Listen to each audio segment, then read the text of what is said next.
Hello, I just recorded this, but apparently the sound was not on, so we're going to try it again.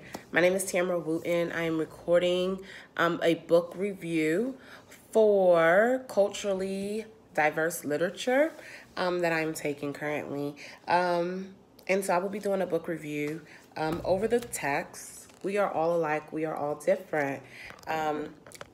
This is a great text to use in teaching about culture and teaching about differences and in teaching about similarities. I think what's really great about just human nature, the more that we talk about the different things, the things that we have in common and the things that we have that are different, we realize that at the end of the day, humankind is it's a very unique and beautiful thing that connects us all. And at the same time, there are things that they don't necessarily divide us, but they are unique about each and every individual. And so you start as early as kids, babies, toddlers, pre-K students, teaching them about similarities and differences. And then even us as adults, we're still steadily learning about a variety of things that make us us.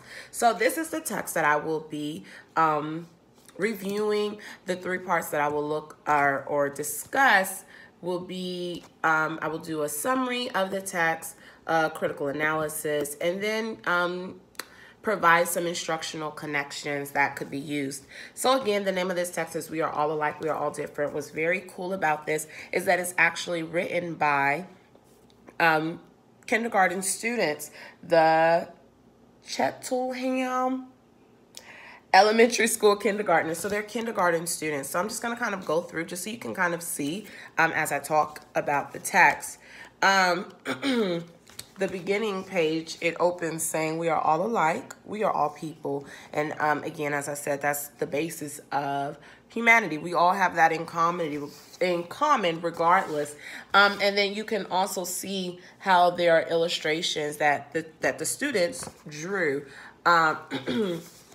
You can clearly see as a pre-K teacher, I know I have to go out of my way to teach students about different skin tones and shades and how we can be a certain race, but not necessarily that skin color. So for example, I use this text for this class to teach my students Miss Tamara's race is black, but Miss Tamara's not the color of the black on this shirt. No, what color is Miss Tamara's skin? Brown. And then we had to find a skin color crayon that matched Miss Tamara's skin because another student also had the race black, but they were much lighter than Miss Tamara. And so we learned about how our race and shades are two different things, and the same for our white students or Caucasian students. And so if I had a critique, and I guess it wouldn't be so much with the text, but maybe just the instructor seeing the students who, you know, this clearly represents a white student,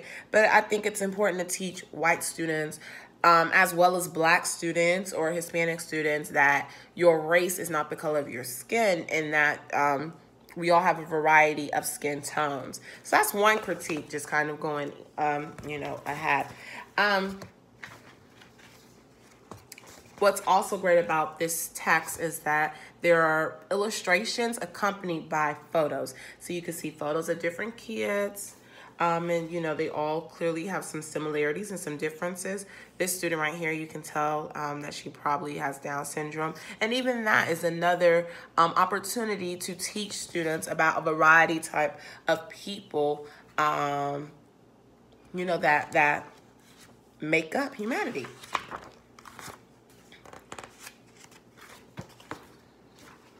So the text continues to go on. It says we are all alike, and it'll give some things that make us alike, i.e. we all are born of parents, we all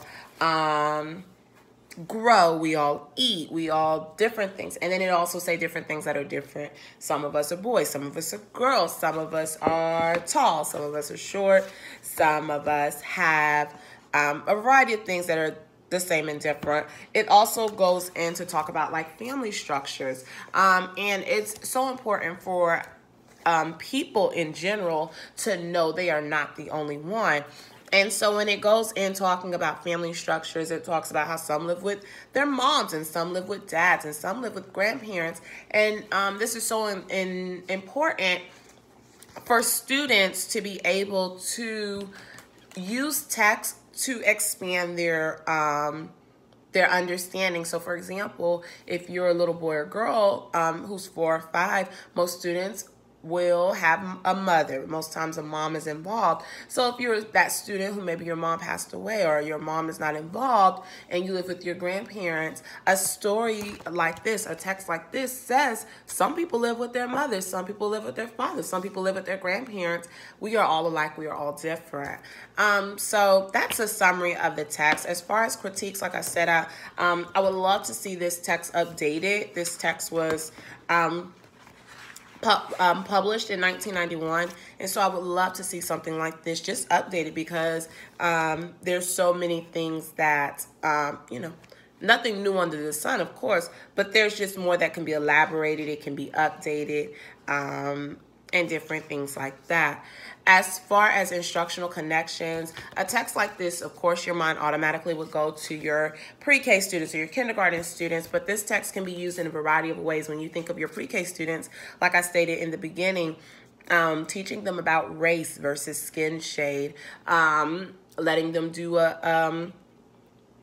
a tracing of their cells, like a full body tracing, and them having to color themselves and making that image.